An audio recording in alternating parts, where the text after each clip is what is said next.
Bonjour à tous, bienvenue pour cette nouvelle vidéo. Aujourd'hui je vais vous présenter la dernière figurine que j'ai mise en peinture.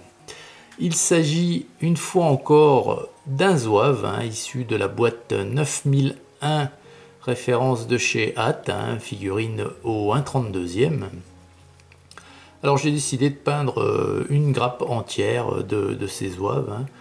Donc les grappes comportent 4 figurines, donc vous voyez qu'après celle-ci, il en restera une à vous présenter, et puis ensuite on passera à une autre référence, toujours au 1/32e.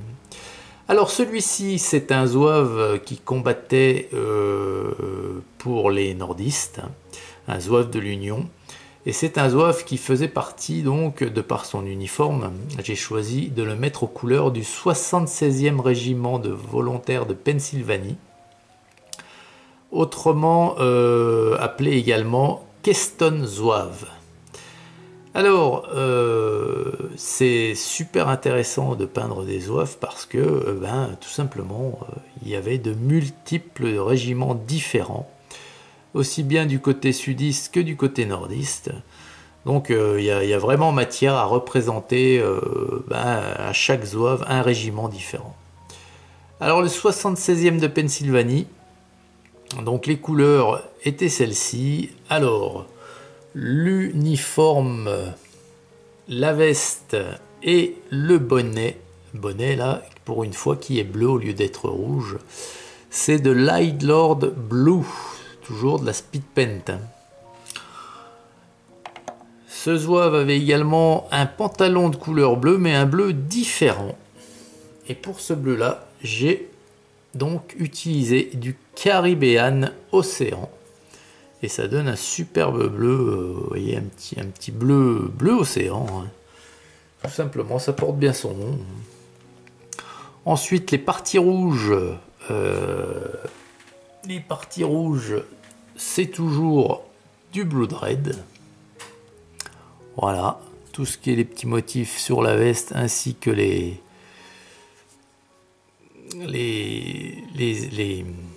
comment dirais-je, sur le rabat des manches, là, les petits traits rouges, c'est également du Blood Red. Et là, le pompon était bleu aussi, donc pas de rouge sur le pompon. Ensuite, eh bien, il y a du noir ici, donc c'est du Grim Black, vous avez l'habitude, comme les souliers également. On a de l'Ardennais de Laser pour la petite sacoche Giberne ici. Voilà. On a également pour le ici. Voilà.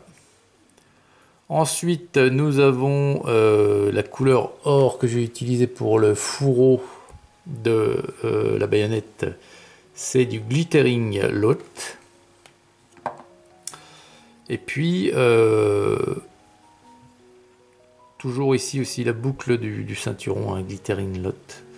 Et puis également du Grim Black pour le reste de la ceinture de part et d'autre de la boucle. Voilà.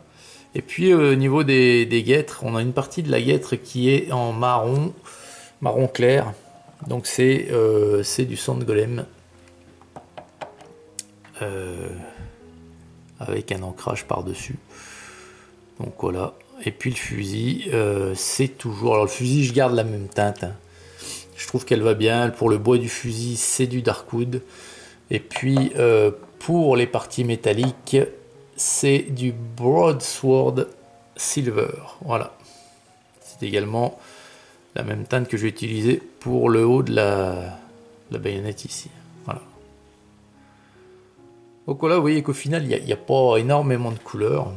Puis après, donc voilà, une fois que toute ma peinture a bien été sèche, j'ai fait un ancrage comme à mon habitude, total, à part sur les parties chères. Ah oui, j'ai oublié de vous dire, les parties chères, bon, vous avez l'habitude maintenant, c'est du Crusader Skin. Un ancrage total d'Agrax Earthshed sur l'ensemble de la figurine, sauf les parties chères, donc le visage et les mains. J'ai bien laissé sécher, j'ai fait un brossage à sec de beige, puis ensuite j'ai attaqué le socle. Donc le socle, vous savez, un sable fin, collé avec de la colle à bois, collage de petites touffes d'herbe aussi, petites touffes d'herbe de chez Army Painter, hein, mais il y en a chez toutes les marques. Ensuite, une fois bien sec, peinture, donc du sable fin, brossage, et puis une fois tout sec, l'ensemble parfaitement sec, un coup de vernis mat en bombe, et voilà le résultat. Voilà le résultat, c'est le 3e zouave donc. Celui-ci fait donc partie du 76e régiment de Pennsylvanie et combattait pour les nordistes. Voilà, ben moi je trouve ça sympa hein, de pouvoir faire plusieurs figurines de la même boîte avec d'une part des uniformes réglementaires et qui ont existé. Et puis ben on peut avoir au final une boîte super sympa avec des zouaves complètement inédits pour chaque figurine. Voilà. Alors je sais pas s'il y en aura 16 de régiments différents.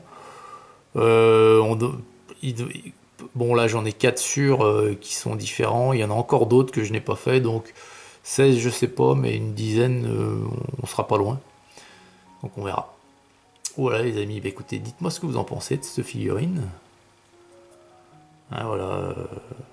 Alors ce qui est ennuyeux c'est cette ligne de moulage. J'essaye de la... Vous voyez, elle passe là, elle passe là. J'essaie de l'éliminer avec un cutter, mais c'est pas évident, c'est pas évident. Il y a des parties qui s'enlèvent bien, puis après vous hésitez parce que ça traverse certains détails et avec le cutter vous avez peur de manger ces détails. Donc voilà. Bon, on fait au mieux. Voilà. Et bien écoutez les amis, fin de cette petite vidéo, fin de cette présentation. Dites-moi ce que vous pensez de la figurine, de la peinture. En attendant, excellente journée à toutes et à tous, et à très vite pour une prochaine vidéo sur la chaîne. Salut!